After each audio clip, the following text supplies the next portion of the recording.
All right, we're now in section 4.1. We're going to talk about variable rates of change.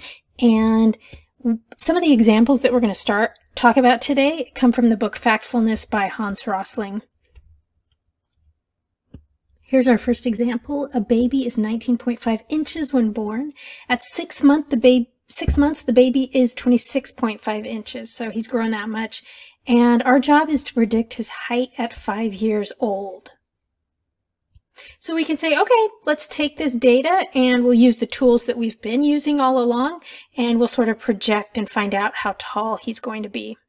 So I think, okay, I'll put this data in a table, and here my input will be, not that, my input will be age in months, and my output will be his height in inches. And we look and see what data we've already got. When he was born, when he was 0 months, he's 19.5 inches. So we'll put that in. And so at 0 months, he's 19.5 inches. And then at 6 months, he's already 26.5 inches. We've been doing things like this all along, so what we have been doing is finding a linear function, and this y equals mx plus b, and let's try that out. So y equals mx plus b, but here this time it's, let's say age is a and height is h, so our output h is going to be the slope times the age plus whatever the intercept is. Now, let's see if we can figure out these pieces. We need to know what the slope and the intercept is. The intercept is actually sitting right here. So this intercept is 19.5. And the slope, let's see, slope would be 26.5 minus 19.5 all over 6 minus 0. So that will be 7/6. So height is, well, let's go to the variables that we're actually using. Oh, we are. Okay, height is the slope times the age plus the y-intercept. So this right here is a possible model for the situation. Let's go back up and we'll say, okay, we have this model. We're going to predict his height at 5 years old. Since we're talking about age in months, we need to translate this into months. 5 years in months is 60 months. So his height should be 7/6 times his age, which is 60 months, plus 19.5. And that would be 89.5 inches, which is, let's see, about, well, it is 7 foot, 5.5 inches. And this is how tall the 5-year-old will be. That's totally ridiculous. That's not true. That's not going to happen. So what went wrong? You know, why aren't 5-year-olds this tall? We had this model based on this data. Why aren't 5-year-olds this tall? And, you know, we had, if we graph this model, let's see, this would be age down here and height is right here. We know the y-intercept is 19.5 and it's growing at slightly greater than 1 as a slope. So it's something like, you know, growing like this. Starts out at 19.5 inches, 6 months later it's 26.5, and then we find from this model that when he's 5 years old, he's going to be 89.5 inches. Well, the problem is, of course, that this is the wrong model. That, yeah, we have these two accurate data points, but not every model is a straight line, right? People don't grow in a straight line for their whole lives. So that's the problem with this example. Think about for a minute what a more accurate model should look like. You know, what do people, how does their height go as they age? You've probably all seen growth charts at doctors' offices, but the growth charts are more like grow, grow, grow, grow, grow slower, and at some point you actually stop growing, right? It's not at 5 years of age, but so But by 5 years of age, you're definitely not growing as quickly as you were when you were 0 months or 6 months old. It's those early months that you grow really quickly, and then your growth, even though you still have positive growth, it starts tapering off, and at a certain age, you do stop growing. So think about during this, 1 month interval, maybe you're growing that much, and then later on as you're older, during this 1 month interval, you're growing a lot slower. The problem with using this model is this model up here says that every 1 month interval you're growing the exact same amount. So for the first time, we're going to talk about real functions that are not linear anymore, and the idea of a variable rate of change, that you're growing or shrinking at different rates depending on where you are in the graph. So for now, to answer this question, why aren't 5-year-olds this tall? We were using the wrong model. And we're going to start talking about more sophisticated types of models. Our next example, we're going to look at comparing two quantities, the average income in a nation. So you can think of that, maybe there's a country where the average income for a family is, $500 a year. Or, so that would be somewhere right here, or a country where the average income is $40,000 a year, or the average income of a country where the average income is, $60,000 a year. So as you move to the right, the average income in a nation increases. And then we're going to compare that to the number of motor vehicle accidents in that country per capita. So, and this just helps us account for different population numbers, but like on average, per 100,000 or however many people, how many car accidents are happening. So what would you, before we draw the graph, what would you expect to happen as income in a nation rises? What would you expect to happen with the number of motor vehicle accidents in that country? So I'll give you 3 possibilities and you think through which one you like the best. So maybe the graph looks something like this. Maybe it looks something like this. No, not like that. How about like this? Maybe the graph looks something like this. And you could kind of talk yourself into different options, like as people's income go up, maybe there's more people who own a car, and so there's more likely chance that there will be motor vehicle accidents. As the income goes up. I don't know how you could argue exactly for this one, but maybe you could come up with some reasoning for why motor vehicle accidents would start going down. This one, maybe there's something funny going on in the middle area here. So think for a minute which of these graphs you like the best, or put the most confidence in for comparing these two quantities. So the answer is actually this one. And this also comes from Rosling's book, but the reason is for very poor countries, there's not as many accidents because there's just not as many people who have access to cars. As the income of a nation goes up, more people are able to afford cars, and so there's more accidents. But then as a country becomes even more wealthy, they're able to put more safeguards to prevent those accidents. For example, better stoplights or more driver education. And so the number of vehicle accidents go down. Maybe some sort of really enforcement of the rules of wearing seatbelts or traffic enforcement. And so that actually starts going down. So the curve comparing these two quantities actually looks something like this. Definitely not a straight line, which is all we've been dealing with in the past. But in this section, we're really going to start to see things change up a little bit. For this example, I want you to think about a person who's going to take an orange and throw it up in the air. So this orange is going to go up in the air, and then they're going to catch it again. If we wanted to think of, time in seconds probably, and the height of the orange in feet, what should this graph look like? Definitely not like that. The orange doesn't just keep flying upwards, right? At some point it comes down. So is this an accurate portrayal of kind of the height of the orange? Even this doesn't feel right because it's not like it's going, it's traveling the same speed all the way up. Definitely gravity is going to start pulling on it, and it's going to travel more and more slowly as it gets to the height, the highest point. So this graph, at first when we throw it with that force, it goes up really high, but then it kind of slows down. It's still going up, but not quite as fast because gravity's really starting to pull on it. And then eventually it's going to come down something like this. Oops.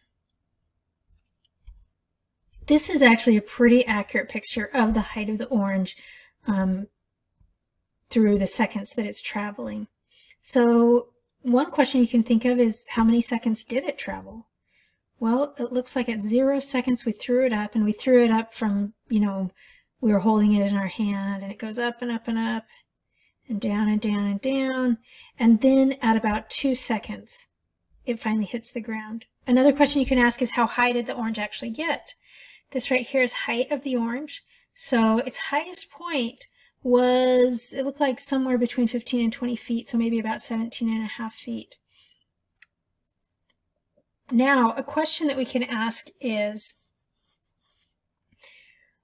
where is the function increasing and where is the function decreasing? This function is increasing when, as we go to the right on the horizontal axis, the y values, or the values of height, are going up. So we can see that it's increasing from kind of close to 0 right when we start to 1 second. And so that's how we describe how it's increasing. We always describe it in terms of the horizontal axis. So when t, or time, is between 0 and 1 second, this function is increasing. And then we can ask, where's the function decreasing? Well, definitely not between 0 and 1, it's going up. But from about 1 second, this actually looks like maybe a little bit before 1 second, so maybe we should revise this too. It really is only increasing probably to about 0.9 seconds. And then from 0.9 seconds, right up here, to about 2 seconds, it's decreasing. So from 0 to 2, no, not 0 to 2. Let's say 0.9 to 2. The function is decreasing. And you'll be asked these questions, when a function, given a function, when is it increasing and decreasing? We always give the answer in terms of, where we are on the input variable. And so we see that for our time input variable, this is where it was increasing and decreasing. We should probably explicitly say what increasing means mathematically and for this function. And it means that when the input values are increasing, that the output values are increasing. And then for a decreasing function, as the input values increase, your output values are decreasing. So let's make sure we really think through what this means. As inputs increase, outputs increase. So here along this function, our x values are increasing and our y values are increasing. You could think of any ordered pair along this part of the path. And as you go from left to right, then the input values and output values are both increasing. On the other hand, as you travel from this part of the function, your input values still are increasing because you're going to the right on the horizontal axis, but your output values are decreasing. And so that's a signal that you have a decreasing part of the function. This is the actual function here. So this is the graph of this function. And we can tell already that it's not a linear function. We've got some x squared terms. That's kind of a new thing. So I've actually gone and found this point right here where the orange reaches its maximum height. It's called the vertex of the function. We're going to zoom in. This point is actually the point 0.938, 18.063. That's when the orange reaches its maximum height. And so that tells us some things. That tells us that it's actually right before 1 second, at 0.938 seconds, that the orange reaches its maximum height. And this was its maximum height, a little over 18 feet. So let's go ahead and try to find some average rates of change for this function.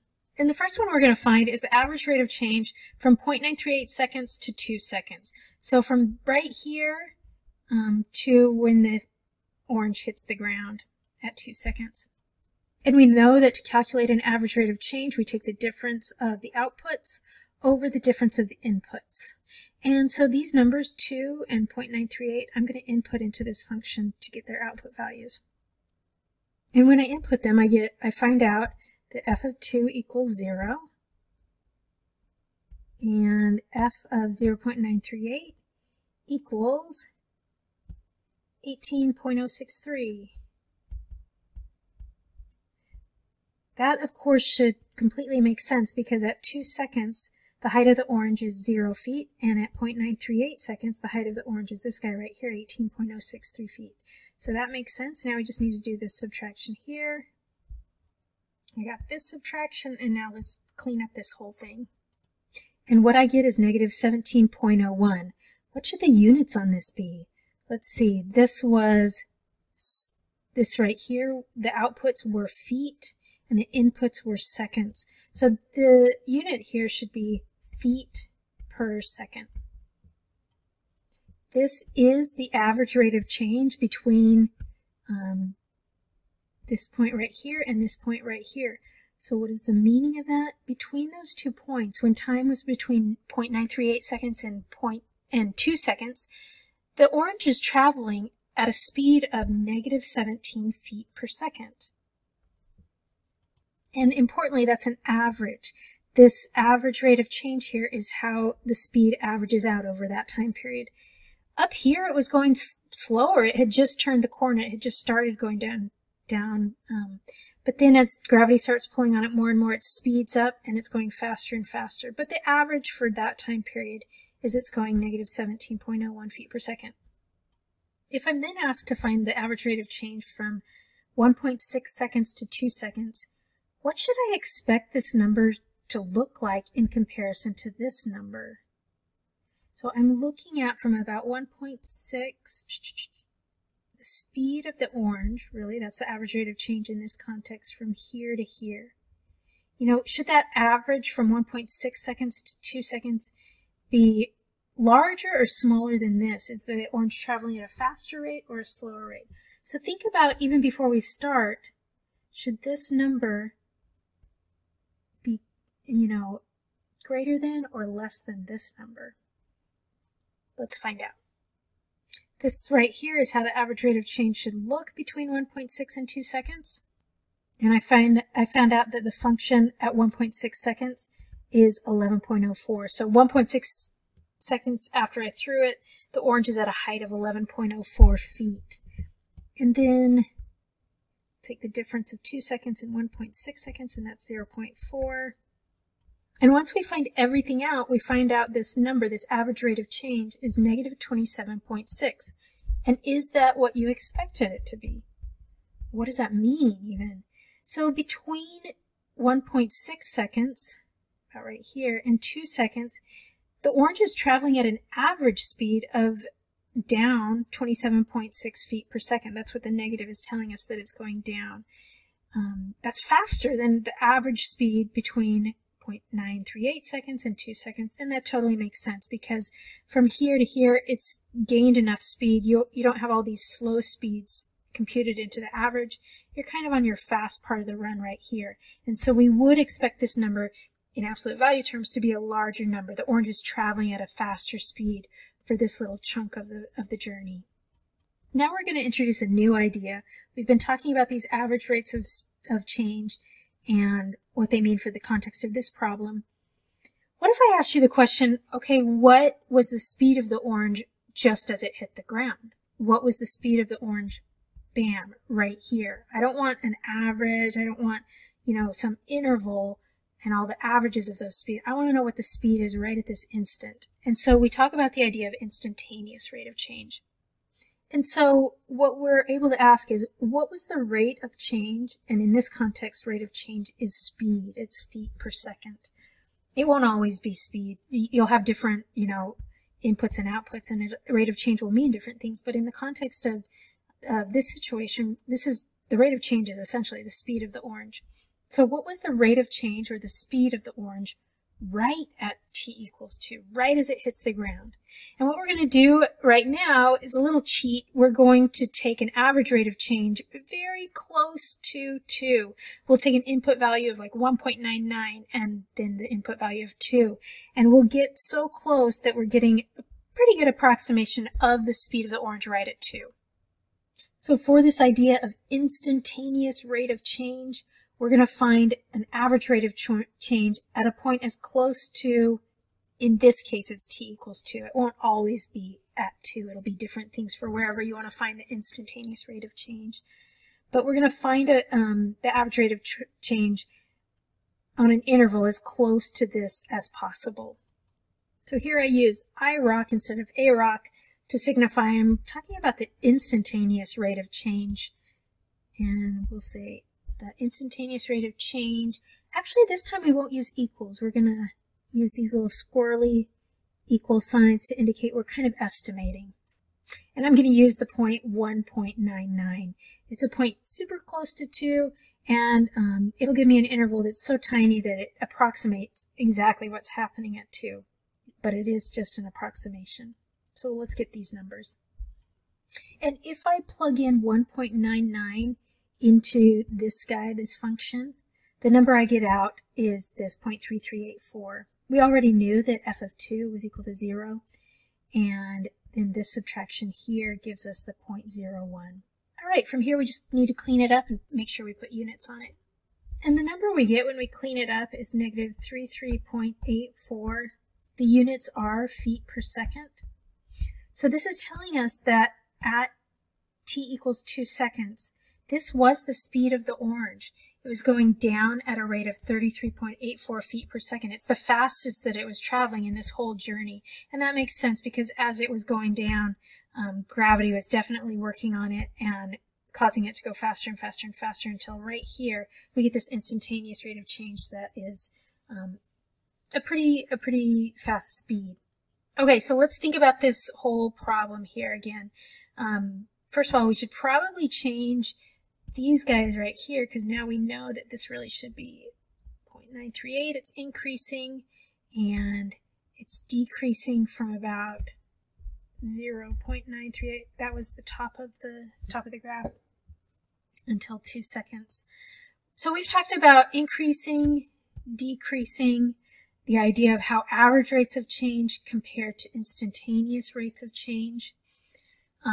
There's one more topic I want to talk about, and we can introduce it here, and it's the idea of concavity. So as these graphs are not straight lines anymore, there is an idea of concavity, concave up and concave down. This right here, this function is an example of concave down. And let's talk more about what concavity really means. I'm first going to give you, for concavity, the sort of intuitive definition, the way I think of it, and then we'll go through the formal definition. So here's our first graph. It looks basically like this. And let me give you a second one. This one looks like this. Let's do that one a little bit better, actually. Let's see, it's more like this. So I'll tell you that both of these graphs are concave up graphs. So concave up. And this one also is concave up. One of them is increasing, an increasing function, and one of them is a decreasing function. So can you tell which one is an increasing function and which one is a decreasing function? This one is increasing. As input values go up, output values are going up. And this right here is a concave up decreasing function. I think of concave up intuitively just as, you know, think of a bowl or a bucket. If it could hold water, it's concave up, and these ones can. And then we'll look at some that are concave down. This is definitely concave down. This is like an upside down bowl. This is another concave down graph. And then we can think of, you know, is this increasing or decreasing? let's see, this function here, as the input values increase, so as along the horizontal axis we move to the right, the output values are also increasing. So this is definitely an increasing function. And on this one, as our x values, our input values are increasing, we're going to the right on the horizontal axis, our output values are actually decreasing. So this is a decreasing function. So you now know kind of how to recognize concavity. These are concave up, these are concave down. I'll give you now the formal definition of concavity. A function f of x is concave up if the rate of change increases as x increases. Okay, so let's think through this one here. The rate of change, that's sort of like the slope of the function, and as x increases, this slope is definitely getting higher and higher. So yeah, for this one I can see how the rate of change increases as x increases. Concave up, that makes sense. Okay, this one, let's make sure that we're understanding what's going on here, because this looks a little bit different. So the rate of change increases as x increases. So as I'm moving along this line, you know, thinking about the rate of change, the slope of this line as I'm moving from left to right, gosh, that kind of looks like it's decreasing, but it's not decreasing. The values, the output values are definitely decreasing, but think about the slope here. It could be like a -3. And here, maybe the slope is a -1/2. This number is a bigger number than this number. If your slope here is, you know, up here is like a -3, and your slope here is a -1/2, these negative, they're all negative, but they're increasing as you go from left to right. So the rate of change is increasing as x increases. This is definitely the formal definition. You can also just look at it and say, oh, that is a bowl that could hold water, so that is concave up. A function f of x is concave down if the rate of change this time decreases as x keeps increasing. Okay, so let's think about this one. As we're moving from left to right, so our x is increasing, our input is increasing, the rate of change decreases. Okay, so here the rate of change, the slope of this function, it looks like it is decreasing. Here it was, you know, maybe like a 3, and here it's maybe like a 1/2. And so the rate of change is going down. Similarly over here, as we move from left to right on the input values, our rate of change should be decreasing. Here it's probably like a, you know, maybe a -0.5 here, but as we keep going down, it's getting larger in a negative way. So maybe it's -3 right here. And so that rate of change is going down because it's getting larger negatively. Okay. And so the way that it's totally fine to think of is, can it hold water? It's concave up. If it can't hold water, it's concave down. One more term I want to talk about before we go on to our next example is inflection point. An inflection point is where, in a place in a graph where the concavity changes. So an inflection point is a point on a graph of a function where the concavity changes.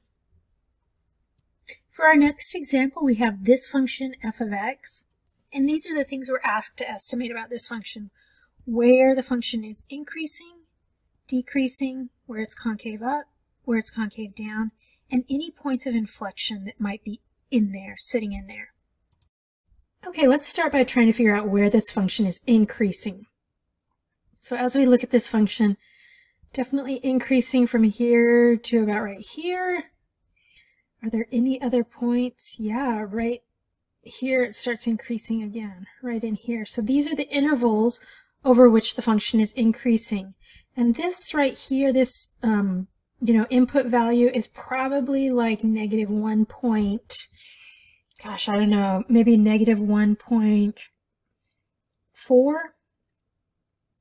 So all the way from infinity, because we have to assume that this keeps on going and going and going to the left, all the way from infinity to -1.4, it's increasing.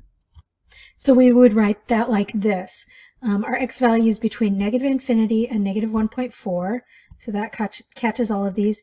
And then we also want to indicate that all of these points on the graph, this is an increasing part of the graph because as our input values increase, our output values increase. So this is probably maybe like 1.1 all the way to positive infinity.